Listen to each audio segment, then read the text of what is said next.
This conference has been very successful on many counts. One great success has been that we've avoided the T word for the last 24 hours. But unfortunately, the man intrudes, and we cannot escape from Mr. Trump. So we have a discussion today on Mr. Trump's effect, whether it's worse for Europe or Asia. And I guess it raises quite a number of questions. There's one interpretation of history, that history is the product of impersonal forces underlying the world, that individuals and personalities have very little effect. There's another view that one man or one woman can, by the sheer exercise of talent and skill and so on, change the course of history. We don't know what Mr. Trump is going to do. We're still trying to understand what caused Mr. Trump in the first place. We are trying to divine from his appointments and his statements what the shape of policy will be, and therefore what impact that would have on Europe and Asia. And of course, one of the interesting questions is, will Asia suffer more or will Europe suffer more? But perhaps the even more interesting question is, maybe it's time for Europe and Asia to work more closely together and find a way to live through what could be a very dangerous next 4 years. We are very fortunate in having two intellectual giants here. They make my life much easier because I don't have to introduce them very much. Mr. Enrico Letta was the former Prime Minister of Italy, and maybe the future one as well. Huh? Let's see what happens. But currently, he's taking a break from politics as the Dean of International Affairs at Sciences Po. And we're very fortunate to have him here. He's making numerous visits to Asia over the last few months and next few months. We also have Kishore Mahbubani, who, again, does not need an introduction. He's the Dean of the Lee Kuan Yew School of Public Policy and has built up the school from very early origins to, I think, a think tank and a school of great stature. He has also developed a reputation for being provocative, and I'm not sure whether he will live up to that reputation, but he has promised to do so. So the way we'll do it is Mr. Letta will speak for 15 minutes, and then Kishore will follow. We'll have a short discussion, and then we'll open up to the floor. So may I ask Enrico Letta to give his thoughts? Thank you very much, dear Manu. Thank you. I'm so happy to be here, and thank you, Kishore, for this great opportunity. Really expect your provocations. I'm ready to fight here. First of all, when you spoke about Trump, I can just start with a story. We had in the month of May a great event in my university in Paris, in Sciences Po. And this event was organized with some American experts, some American colleagues in universities. We have 500 American students in our university, so we had this meeting with 500 Americans living in Paris. As you can imagine, they are not the most pro-Trump supporters. At the end of this meeting, one-day meeting about primaries, we asked them, who is your favorite candidate? And half of the class raised hands saying Clinton. The other half of the class raised hands saying Sanders. And one said Trump. All the experts, they were exactly in the same proportion. At the end of the meeting, we said, we spent one day entire meeting discussing about elections, US elections, primaries, and we discussed 95% our time on what Trump said, what Trump did, what Trump would do, what Trump would say, and so on and so forth. And the result is everybody is against him. But at that time, it was May, we discussed one day, one entire day on him. And Clinton was absolutely marginal in the discussion. How is it possible for such a situation to lose the election. That was the point that we... The second introductory remark is why I'm here. Because I'm an Italian, leading a French global institution, speaking here in Singapore. And I think at the end of the day, the previous panel, it was very good about how to be disruptive, creative, and so on. And Monsieur Pisani-Ferry said the French are creatives, creative, and you're completely right. But I think now I understood why the French asked me to lead a French institution. Because we live in a world of crisis today, and normality, crisis is the new normal. And so they ask an Italian world expert of crisis to teach them how to deal with crisis. So this is why I'm here. I don't know about Singapore if you are experts on crisis, but I'm here. You asked us something about Trump and what Trump will do. I think we don't know, frankly speaking. This is my first answer. It is completely unpredictable what Mr. Trump will do. It is very difficult to say that Trump will be one thing, another thing. It's really unpredictable. We can try to say a few words on what we have to do, trying to be flexible and to adapt our models. Knowing that for us, the Europeans, Trump is important, but we have other big challenges. And I link very much Trump with Brexit for many reasons. First of all, because of the slogans. It is, I think, very, very interesting that the slogans of the Brexiters were exactly the same slogans of the pro-Trump people. Take back control. And for the Brexiters, I would say it's understandable because there's this devil, Brussels, but for Trump, there is no Brussels at all. America is powerful. And the key point about for Europe today is that Brexit is a big challenge. Brexit will be for the next years, I think, a great problem for us. It will create instability. It will lower the attractiveness of our continent because of instability, because uncertainties. We don't know the timing now. We don't know the way in which we will negotiate.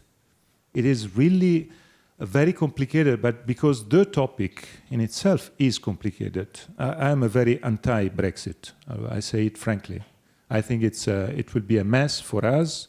It will be very negative for the UK. And now we are starting to understand concretely. But the most negative is the content. The fact that in reality, Theresa May is wrong, I would say, when she says Brexit means Brexit. Because in reality, there are two Brexit. And the true difficulty is for them how to create one plan for one Brexit in a situation in which there are two Brexit. And for me, it's very easy to say it here, because there's one Brexit, which is the Brexit of the English countryside. This is a very protectionist Brexit, closed doors, against globalization, the old good times, and so on. There's a second Brexit for those who want the UK and London being the Singapore of Europe. Singapore was very, very used in the period of Brexit. And this kind of Brexit is completely different. And I would say is another word, because it's a very free trade, very open to globalization. I think these two It's impossible to combine two. There are two different words, and they, at the end of the day, they get 52%, but they were two different answers to the same question. So this is why I think it will be a mess, because it is impossible to combine these two completely different ideas. But coming back to your question, my point is that for us, for Europe, and when I say Europe, I say the 27 today, I think that,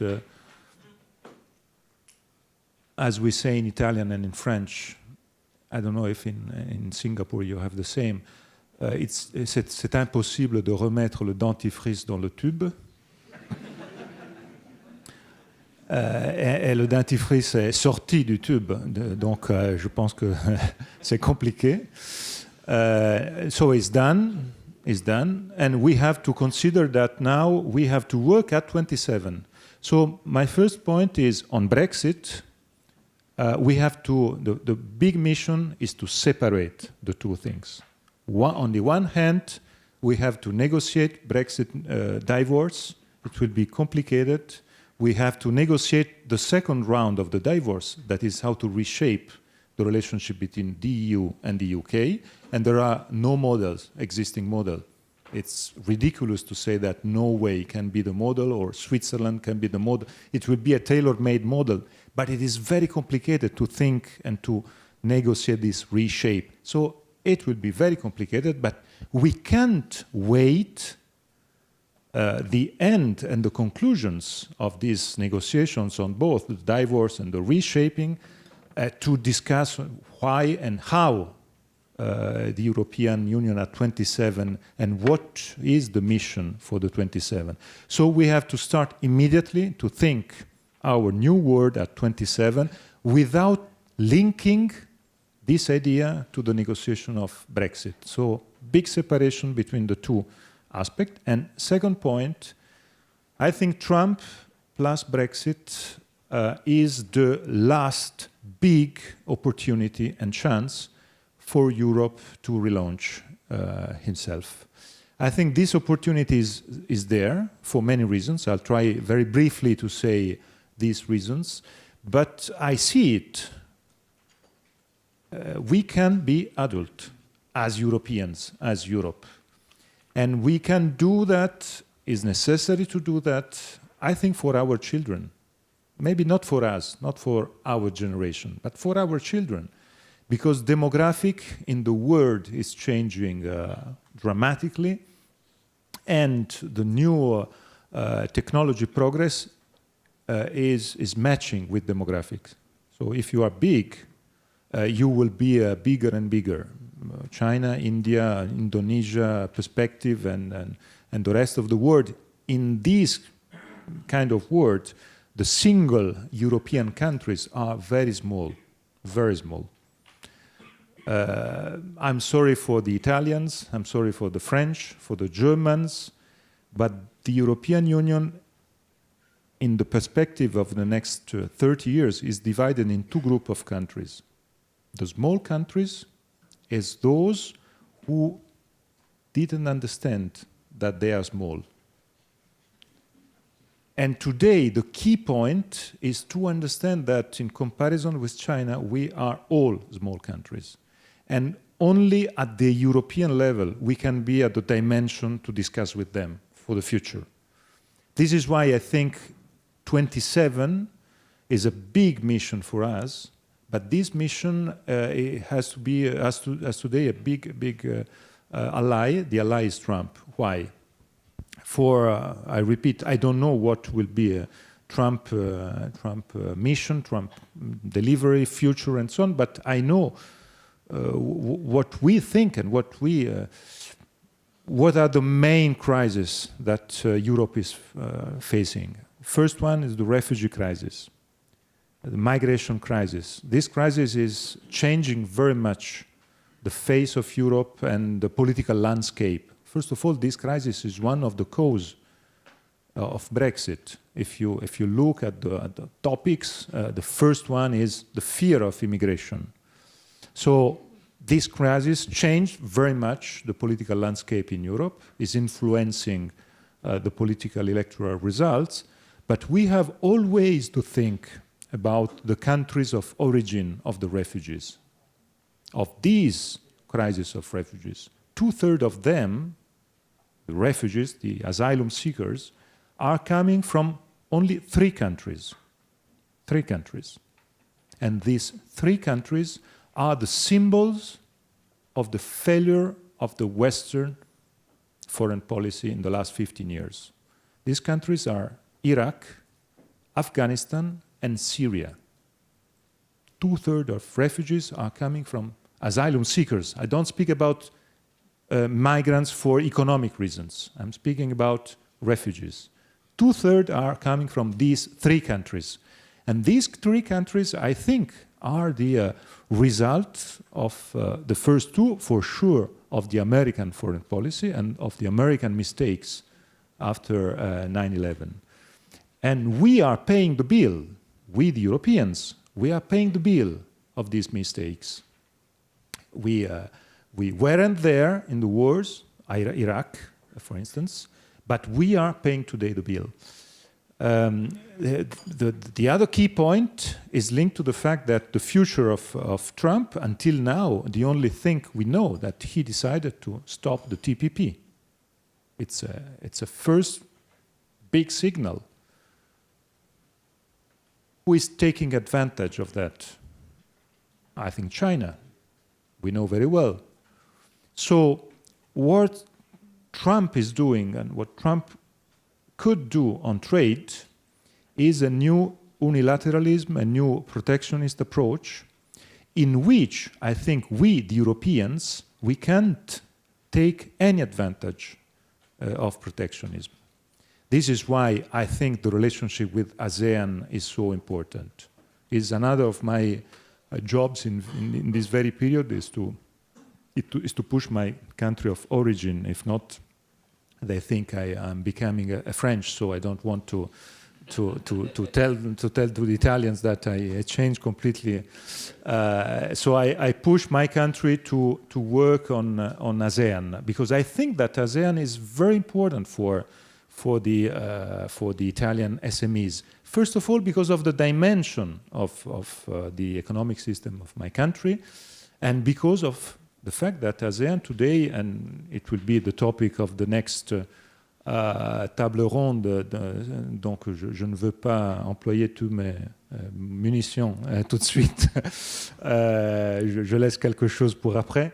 But the key point is the fact that the ASEAN integration today is very interesting for us. It's very interesting because it's something of in which we can find with Europeans some very important links. There's a third topic that is defense and security, and I immediately stop and give the floor to the provocations of Kishore. The third topic is about defense and security. And this topic is a little bit unbalanced in Europe because it's a topic in which the approach, for instance, of France has to be different from the one of Germany or Italy because of our past. France is the only country with a military projection, military strength, is one of the topics in which Brexit will create a big problem, I think. Another one, because of the 2 countries being the representative of Europe in the UN Security Council, the UK and France. And so the need to keep a strong relationship on defense in this period, first of all, in this period in which Trump is thinking or giving us the impression that the future of the US will be the end of the Wilsonian era, in which the topic was how to export values, democracy in the world. It is very clear that if Trump gives delivery and consequence, his electoral campaign was focused on the needs of the voters of Indiana, Nebraska, not of the needs of the world, of democracy in the world, and so on. There's a big difference between the two aspects. So the key point is Germany, Italy, countries. We spent in the last 50 years 2% of our GDP in defense. That is, of course, a very, very low level of expenditures. Are we ready at the European level to higher the level of our resources to get an European system of defense? It is absolutely necessary. We have to organize all together. We have to work at the subsidiarity level by saying that, for instance, if France goes to solve the Mali situation, France is there on behalf of the European Union. So with also a balance of budget that has to be recognized in favor of France. That is the new way, in my view, to imagine the future of the European Union. So this is the third main aspect. Are we able to become adult in defense, security, in a world in which the Mediterranean is very complicated, is the sea that became in these 15 years a sea of death. I remind to myself that 30,000 people died in the Mediterranean in the last 15 years. And when I think to this figure, 30,000 is a war, 30,000. But we didn't have any war, any declared war in the Mediterranean. But 30,000 people died there. And I think it is on this topic maybe our biggest responsibility today to make again the Mediterranean, the Mare Nostrum, a sea of life, and no more the sea of death. Today is our big responsibility. This is my final word, and we have to work on this responsibility. Of course, here I put my Italian emotion, but I can't imagine the Mediterranean being again and again the sea of death that we experienced in the last 15 years. 30,000 people dying in the Mediterranean is the failure of our European values. And we have to be aware of that, and we have to work in the future to change this. Thank you. Thank you.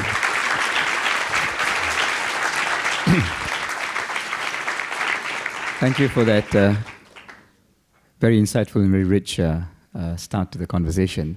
So can I now turn to Kishore to say his piece? Thank you.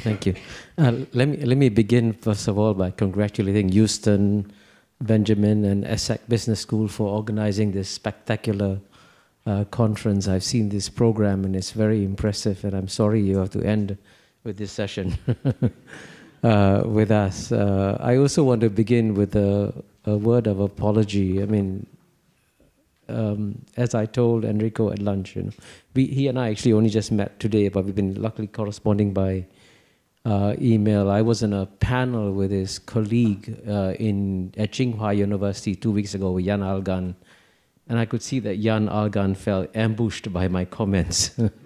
So I told him, please, Enrico, don't be ambushed if I say something provocative. But the reason I do so, it's important for me to emphasize why I might make you feel uncomfortable. And the reason I might make you feel uncomfortable, or the reason actually I should make you feel uncomfortable, is that the world that is coming is one that is outside our comfort zones. It's a different world. So if you stay within your comfort zones, you won't understand why Brexit happened, why Trump is happening. You really have to step out of your comfort zones. And I hope that with the course of my remarks, I try to help you do that.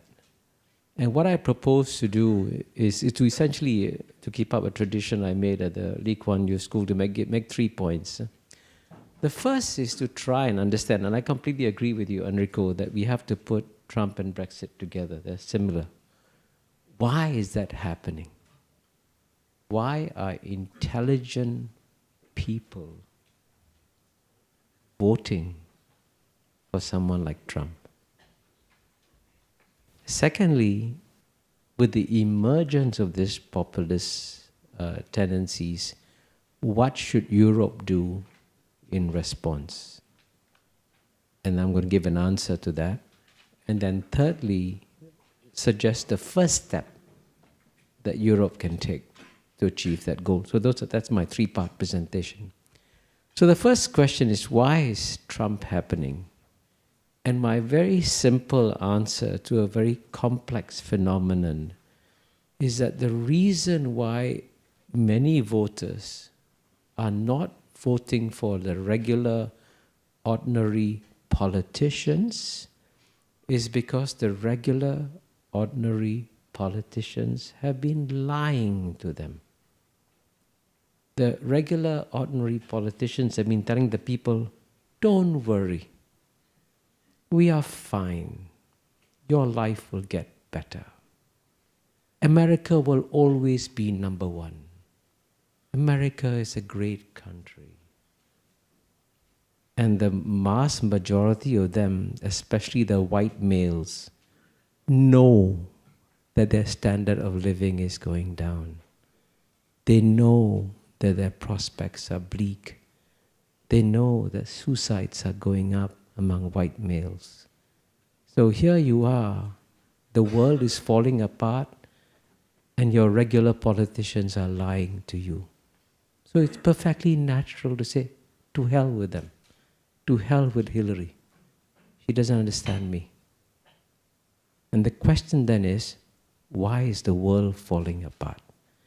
And again here, my answer to that is that we are entering into a world where simultaneously we have to deal with three major structural changes to the world. Any one of this will be hard to handle, but we have to handle three fundamental structural changes at the same time. Maybe I'm just going to mention what the three are, because in 15 minutes, obviously I can't analyze every one of them. The first structural change is that we are seeing a new era of human history marked by what I call the 2 points: the end of the era of Western domination of world history, and the second point, the return of Asia. Now I have to emphasize is the return of Asia, because from the year 1 to the year 1820, the two largest economies in the world were always those of China and India. It's only in the last 200 years that Europe took off, North America took off. But the last 200 years of world history have been a major historical aberration. Now, all aberrations come to a natural end. So it's perfectly natural to see the return of Asia. And even today, in PPP terms, already the number one economy in the world is China, number two is United States, number three is India, number four is Japan. 3 out of the 4 largest economies.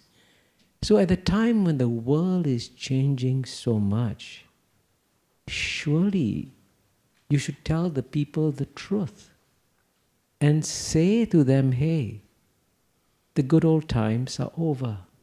We now have to adjust to a world which we can no longer control or dominate.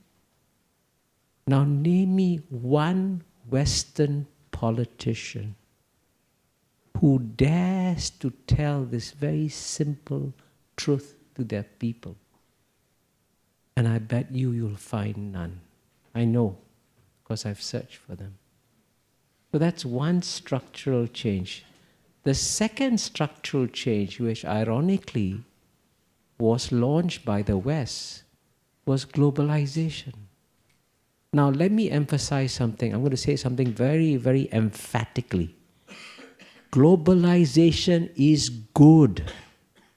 It's wonderful. It's eliminated global poverty massively. You've had an explosion of middle-class populations thanks to globalization.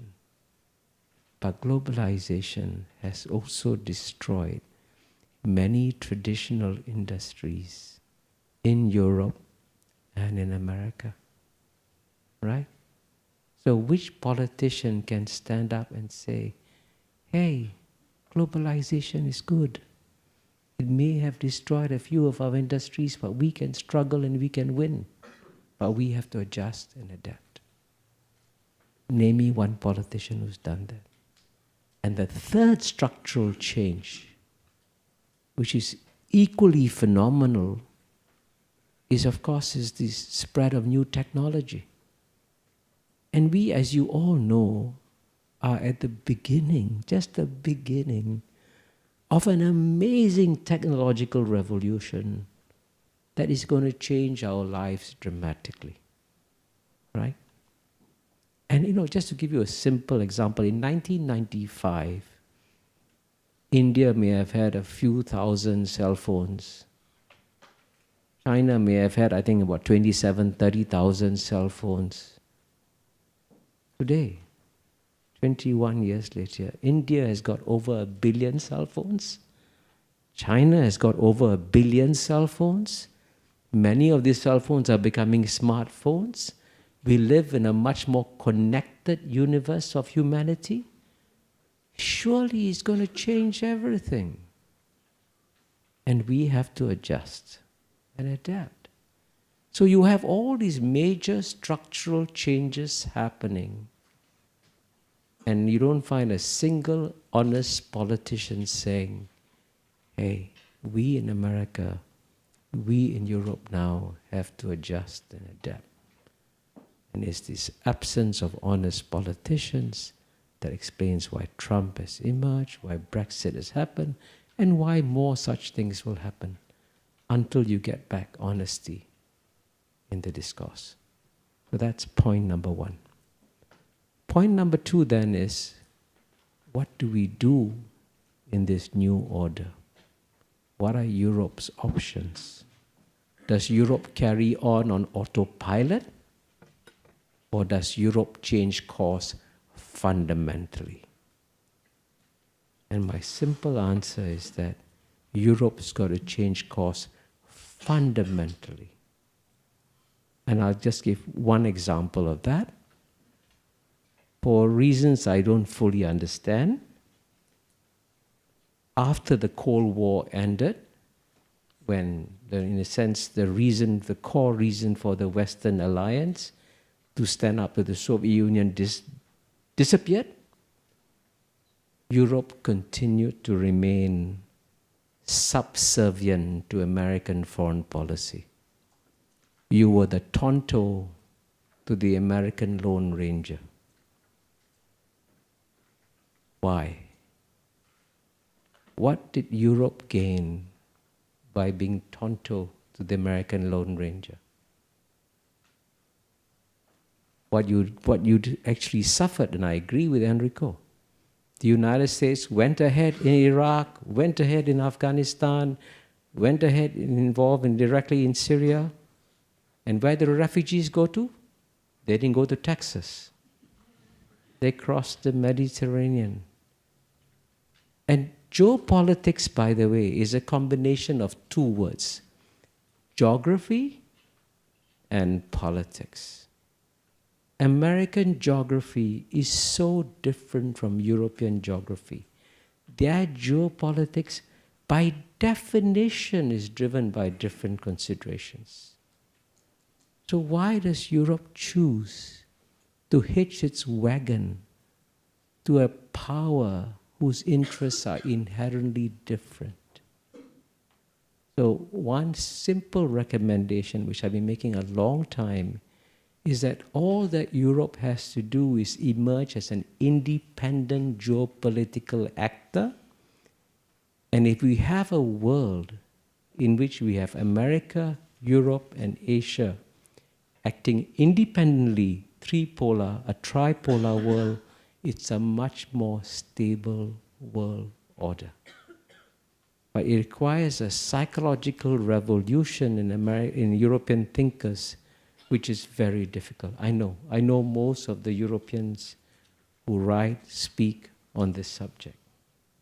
For them to step out of that Cold War mold of thinking is very difficult. So my third and final point is, what's the first step that Europe can take? And fortunately, the first step is a very easy one. Europe, by the way, loves multilateralism. America, even before Donald Trump, despises multilateralism. Right? I was ambassador to the UN for 10.5 years. I know what Americans think of multilateralism. It's a complete waste of time. As John Bolton said, you can saw off the UN into half, throw the half into the East River, and the world will not see the difference. Right? And this is a fact. Now, Europe has got very different interests in multilateralism. You set up the European Union. Now, guess what? The world's most successful regional organization is the European Union. The world's second most successful regional organization is ASEAN. So a marriage between Europe and ASEAN is a marriage made in heaven, right? And if you don't believe me, I'm coming out with a book on ASEAN. It should be out in early next year, and I hope we get an Italian edition out to Enrico. And I tell you why it hasn't happened. Because Europeans have been condescending and contemptuous of ASEAN. It's a fact. I can give you the history, right? And I give you one simple example where Europe was dead wrong and ASEAN was dead right. And I give you, look at how the West and Europe handled Syria, sanctions, bombings, and all that. Look at how ASEAN handled Myanmar. And when ASEAN admitted Myanmar, a military regime, into ASEAN, Europe imposed sanctions on ASEAN. Europe stopped having meetings with ASEAN, saying, how can you admit a military regime into ASEAN? Right? In the mid-1990s. 20 years later, you see the results of European policy on Syria, and you see the results of ASEAN policy on Myanmar. It shows you that maybe ASEAN has got some kind of geopolitical wisdom that Europe lacks. And the idea that Europe can learn geopolitical lessons from other parts of the world is actually inconceivable. You can't even imagine it. How can Europe learn anything from a second-rate third world organization like ASEAN? But that's the future.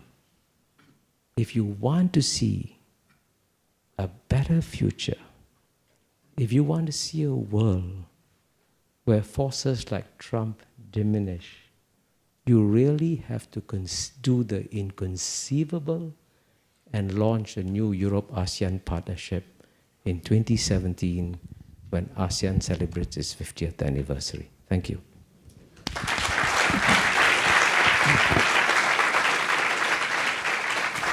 Thank you, Kishore. I think there are a lot of issues that are raised, and I'm sure Enrico wants to respond to a lot. But can I just ask one particular question of Enrico? I mean, clearly, as Kishore said, the EU has to rise to the challenge.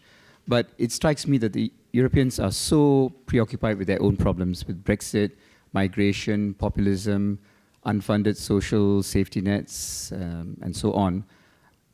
Is it going to be so distracted by these issues that it really cannot rise to this new global challenge? Are there real practical obstacles? Is the big challenge, I think, and maybe the big trap, to be trapped in a sort of inward-looking mood. That is the main problem. But this is why I said at the beginning, we have the last chance. The last chance is to consider that Trump and Brexit, they have one similar characteristics. That is the inward-looking mood. Brexit brings the UK to have an inward looking for the next period. It is absolutely natural. But I will say Trump too will bring the US in an inward looking mood. So we, the Europeans, we have to separate our mission for the future, and we have to say, I'm very clear on that we don't want to continue in this inward looking. We had an inward looking approach during the Euro crisis, during the financial crisis, in the period 8, 9, 10, 11. But I think it was natural. We were under a storm, so it was necessary to find the solution. So this is why I say, and I strongly believe that there's a room for Europe today. There's a room in the next period, the next year. We will have elections. We will have elections with France, Germany. We'll have new leaderships. The Netherlands too. Italy is close to new elections February 18. So the year 17 will be a year in which we can have a clear frame of the political landscape in Europe. And I can't agree more on the fact that we have to turn our eyes to East. Personally, I am on this path. My agenda in the last months was at the end of October, I was in Kuala Lumpur, then back to Paris.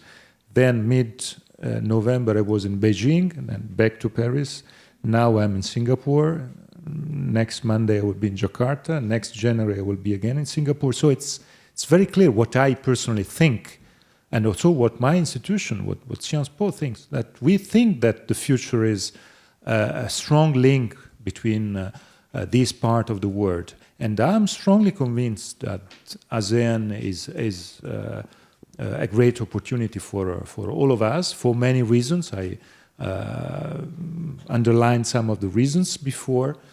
And I'm really convinced that the next period for the European Union is very challenging, but I think very interesting. We are in a period in which in Europe we can understand what Kishore said before. I agree, and I apply to myself what you said. I think we have to change completely the way in which the normal way, the usual way in our countries to run politics. I think we are at the end of the period of, for instance, professional politicians. People changing chair for 40 years, but without any link with the normal life. I think it's what our people, they are rejecting this approach. And it is a reject that I know better because in Italy we had the big storm 3 years ago, a political storm. And the storm was without any content. It was on people against politicians. So I think the only way is to re-establish the role of politics, because the role of politics is decisive.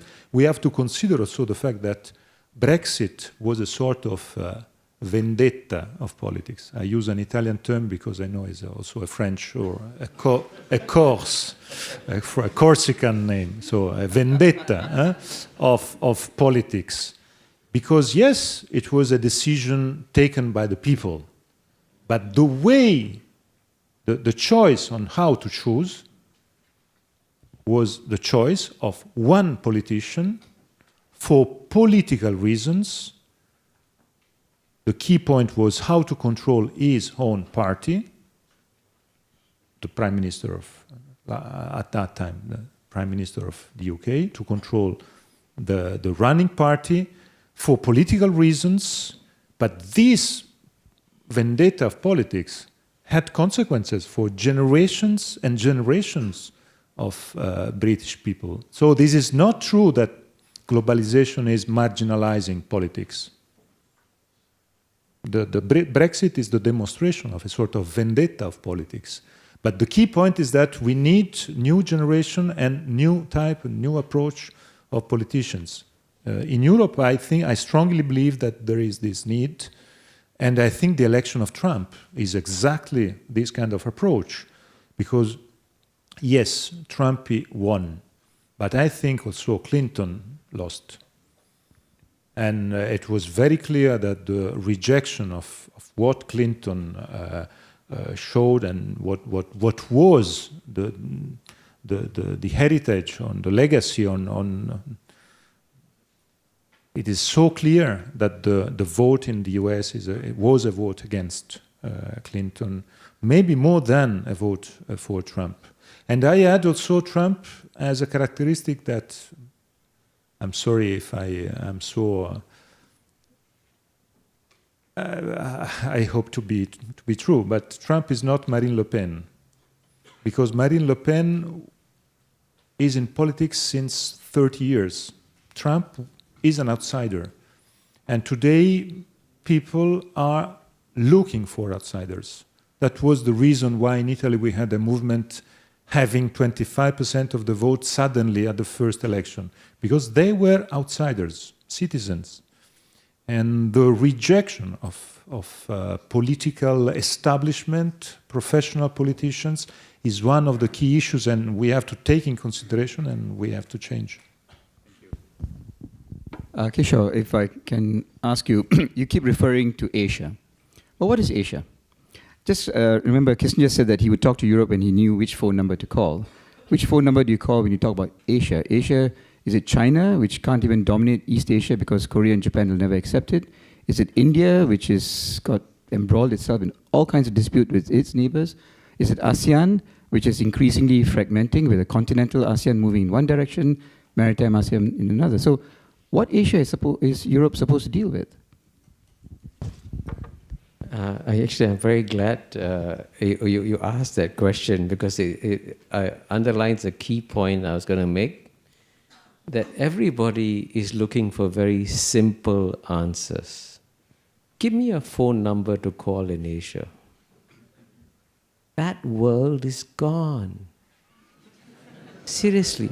I mean, you lived in a very nice, comfortable, bipolar world, then followed by unipolar world, and you got used to it. Everything is black and white.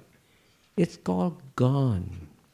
You now have to deal with a level of complexity in every sphere. And you have to deal in geopolitics with a new level of complexity. Yes, I mean, because I only had 15 minutes, I only spoke about Asia, but Asia itself is very complex, right? So the game that China is playing is obviously very different from the game that Japan is playing, which is very different from the game that India is playing, which is very different from the game that ASEAN is playing. Welcome to the new world. And so you've got to be, and you see, that's very critical, because in Europe, I know every decision that was made, fundamental one was, what does Washington, D.C. think of this? And if Europe thought Washington, D.C. would approve, you would do it. And if Washington, D.C. disapproved, you would quietly walk away from it, right? Now, that's the change of mindset you got to move away from, thinking there's one phone number you can call and get all the answers. That world is gone. And that's why I'm saying that Europe should emerge as an independent actor and frankly develop, and I can give good reasons why you should develop good relations with China, but for God's sake, don't place all your bets only on China. That would be massively stupid if you did that. So you spread your bets. As I suggested, you can bet on ASEAN, which will be by far your most willing partner in this part of the world, because ASEAN is like the European Union, a multilateral organization. You should definitely hedge your bets by betting on India, because India is going to emerge as a bigger and bigger player for sure. But that's the world you live in, of multiple actors with no one phone number. Thank you, Kishore. I think we have about 15 minutes left, and it's time, I think, we open to the floor. So may I invite any questions or comments? If you've been sufficiently provoked, you may want to respond. Anyone? Yes, over there, please. Radu. Thank you. Thank you very much. So it's a question naive because it's not my field, political science. I'm very far away. But why do you care? Who cares about domination? Do you think that a guy from Switzerland cares that he lives in a small country? Why the guy cares that he lives in a prosperous country, that he lives in a free country, that he lives in an environment-friendly country? He does not care about who dominates who. This is a topic of, let's say, of the big countries. But for a small country, it's rich, prosperous, based on the market economy, who respects the rights of people. I don't think it's an issue. Can Yes, I respond? please. Yeah. I must say, I would love to live in your world, where you obviously you just say, if I can take care of my country, I don't have to worry about what's happening in the rest of the world. But I thought when you saw I thought Enrico spoke very eloquently about the 30,000 people dying in the Mediterranean. He spoke very eloquently about how many millions are walking to Europe today. And frankly, as you know, even Switzerland is, as you know, very troubled by foreigners coming to Switzerland, because when I was in Switzerland, I was quite stunned to see a very racist poster put up during the election campaign in Switzerland, which is a wonderful country, of some white sheep in an enclosure kicking the black sheep out of the enclosure.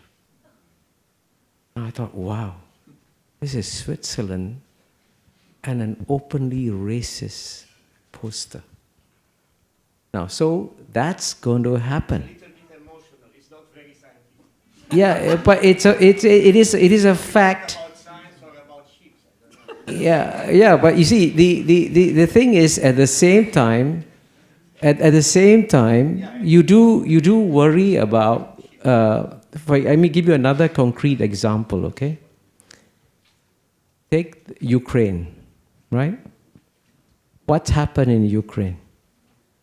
Why is it a country like Russia, which should logically be drifting closer to Europe, because the long-term geopolitical strategic threat to Russia is not going to come from European tanks going to Russia? Chances of European tanks going to Russia? Zero. The chances of Russia worrying about problems with China? Very significant. So Russia should be moving closer to Europe. It takes magnificent geopolitical incompetence by expanding NATO, right, to the very edge of Russia and making Russia so mad and angry that it starts to create problems like Crimea and so on and so forth. So that's why geopolitics matters. And you may not like it. You may want to live in a comfortable little world, but I guarantee you that if you don't take care of geopolitics, geopolitics will knock on your door wherever you are. But you mentioned migrations. I think that for our European countries, migrations will be, and for Europe as a whole, the key topic for the next decade. For one clear reason. Today, there's the crisis of refugees, but the future is a future in which our neighbor is Africa.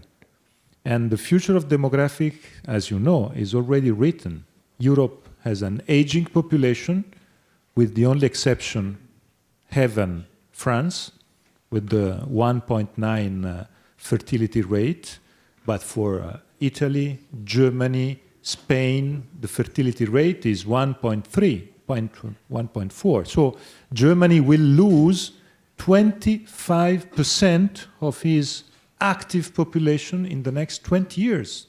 It's enormous. So for us, the aging society is a reality. And you know very well that Africa is doubling his population in the next 30 years, getting to more than almost 3 billion people, and with a very young average. So it is clear that without, in the next years, a development of Africa, all these young people, they will try to get Europe. That is very clear. So the only possibility for us is to work on this very long-term issue, knowing that this issue, as I told you in the next session, this issue is I'm very pro-European. This issue is, I would say, today is a problem, but is also a way to show how useful is Europe.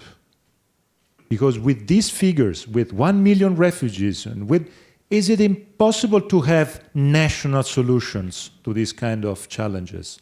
Only at the European level we can find a solution. Of course, today's solutions are not the best solutions, but only this level is the one in which, and the topic of migration today is very difficult for the political level, because, first of all, because of the storytelling. The storytelling is decisive today.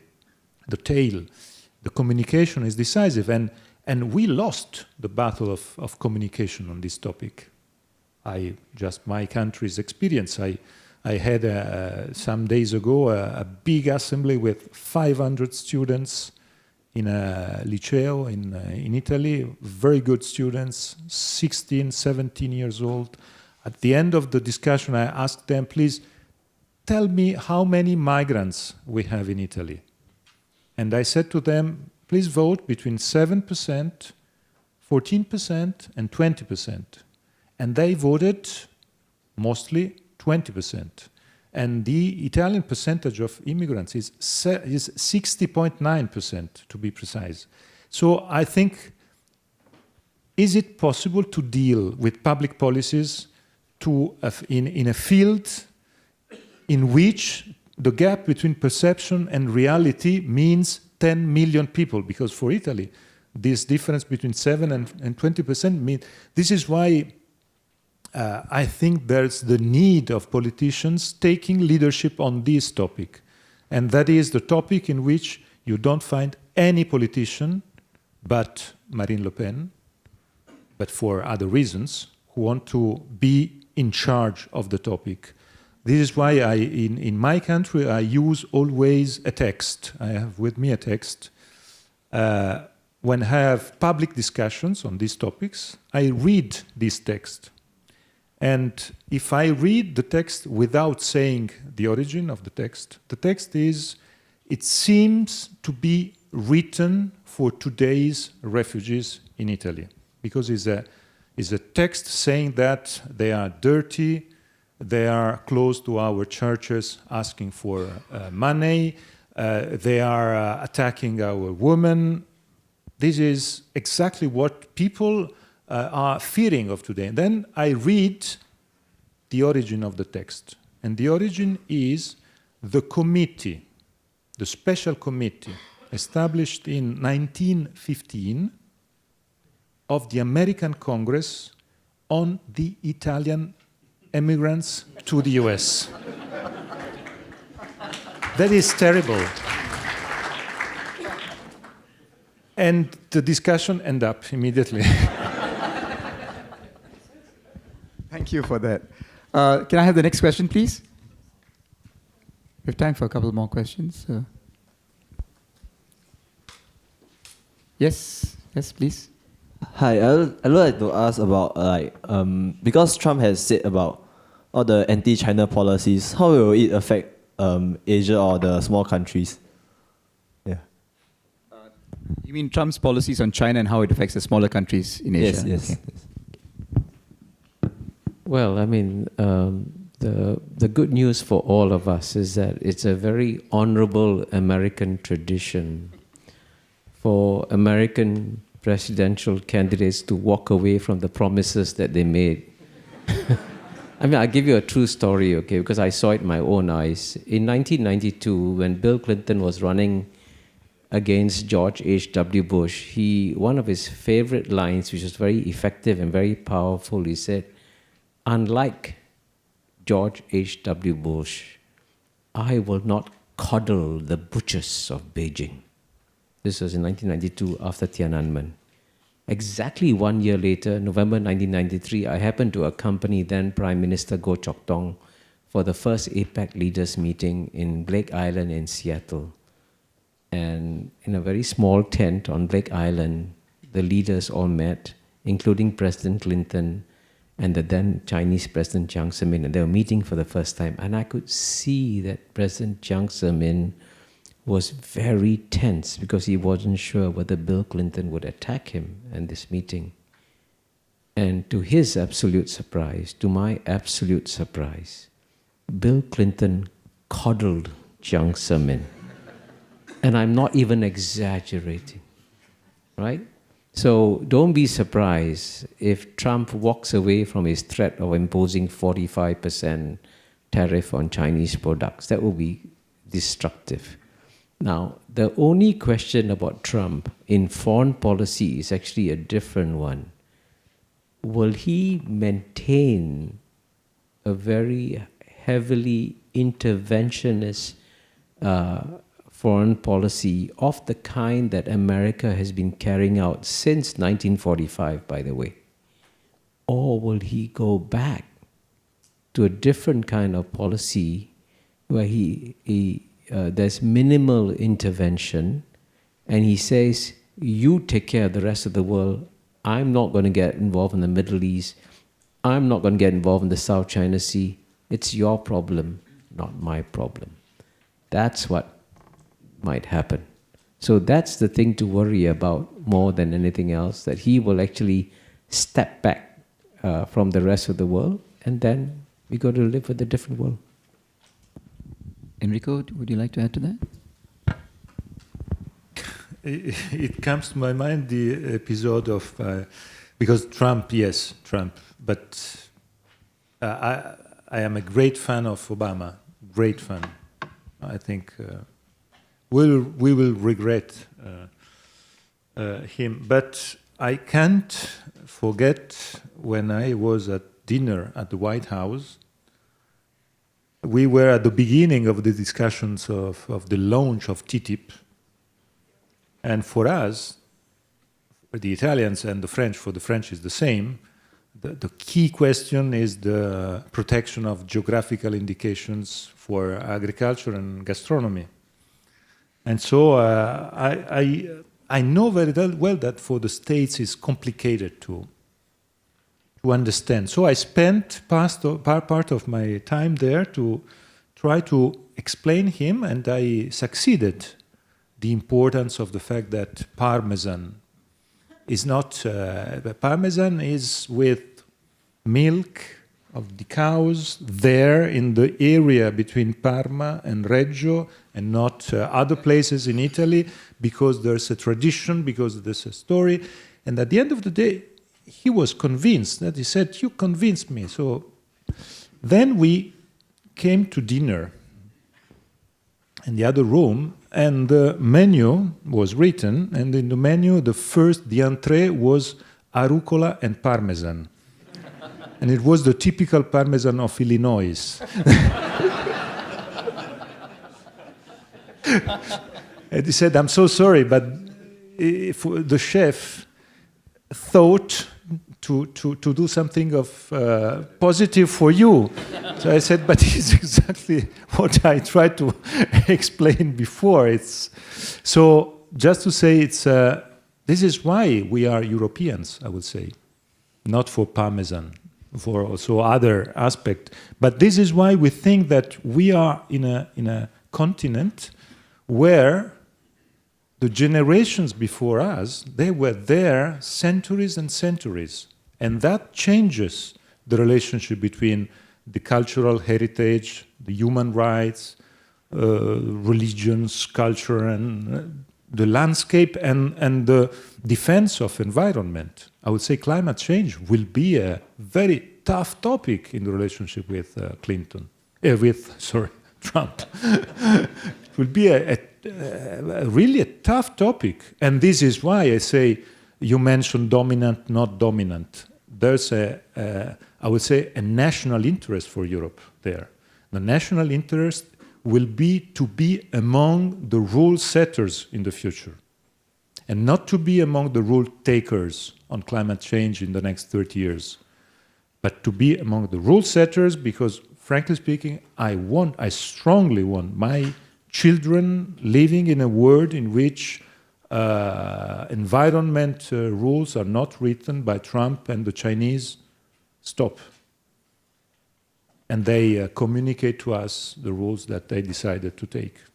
I want Europeans at that table to take this rule and to decide this rule. I want my children living in this kind of world. Thank you.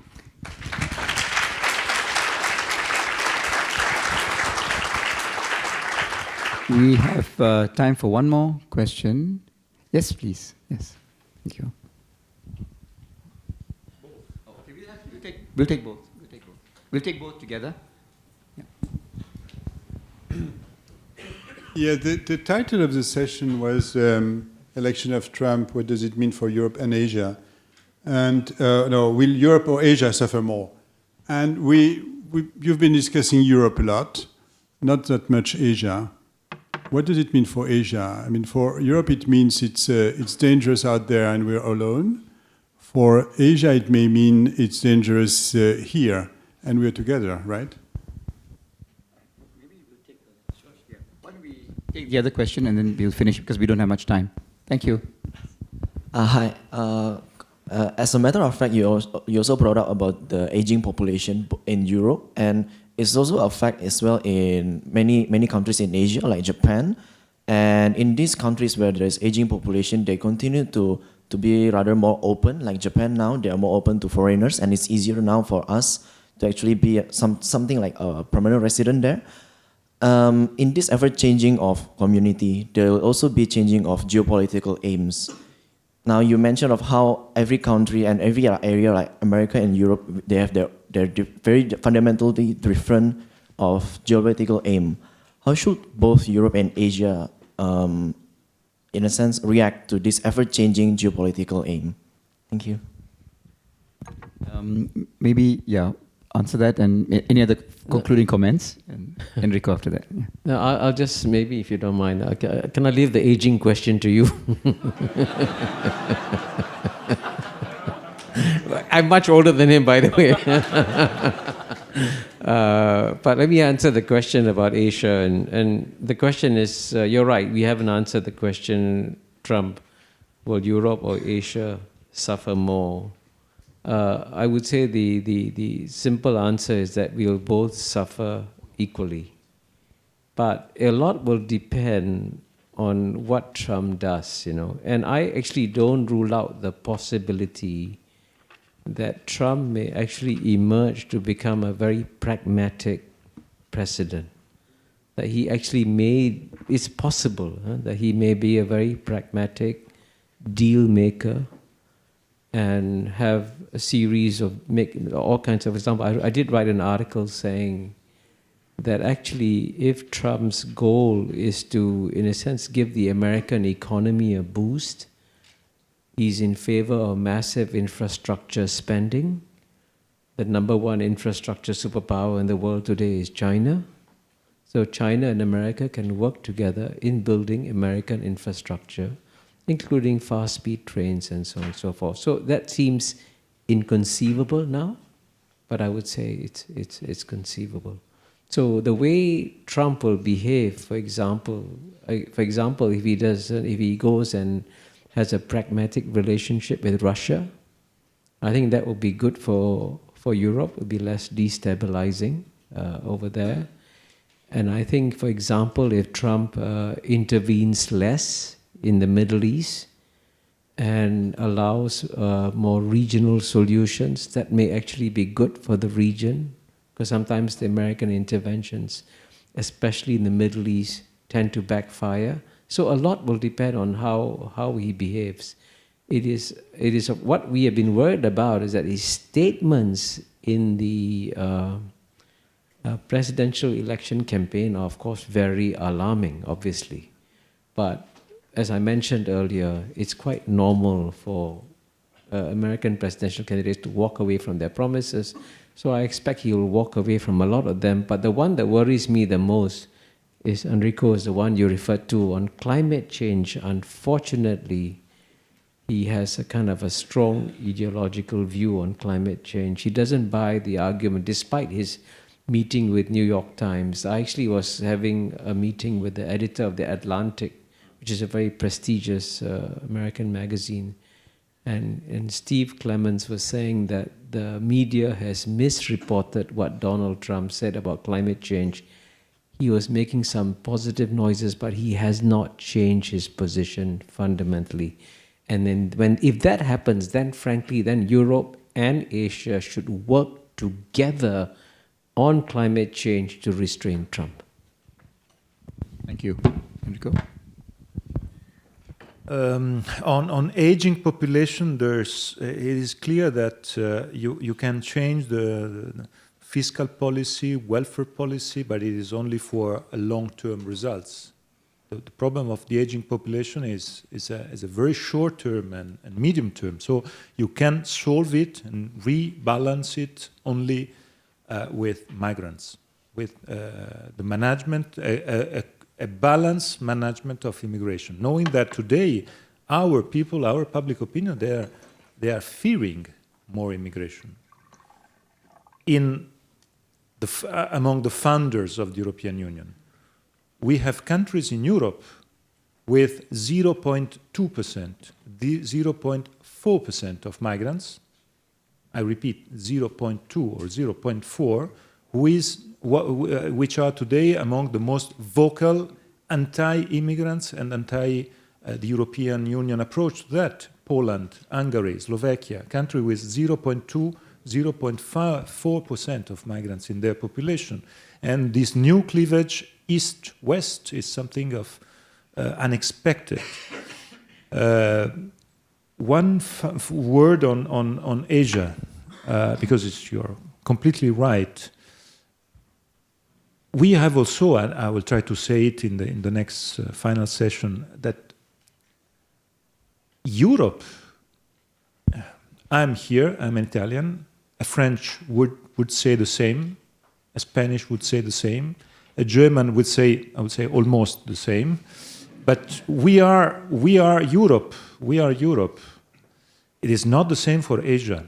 A Japanese will say a different, will have a different approach from a Chinese, of course. So I think we have also to consider that there's a problem of dimensions, completely different. Europe is very small and Asia is enormous. But there's also a problem of many Asias. This is why we are here in ASEAN. And this is why I think ASEAN can take the leadership and the lead for many of these topics, and what Kishore said correctly before is very important for what I think. Thank you. I'm afraid we've run out of time, but I think you'll agree that both our distinguished speakers have more than exceeded our expectations of them. So please join me in appreciating them.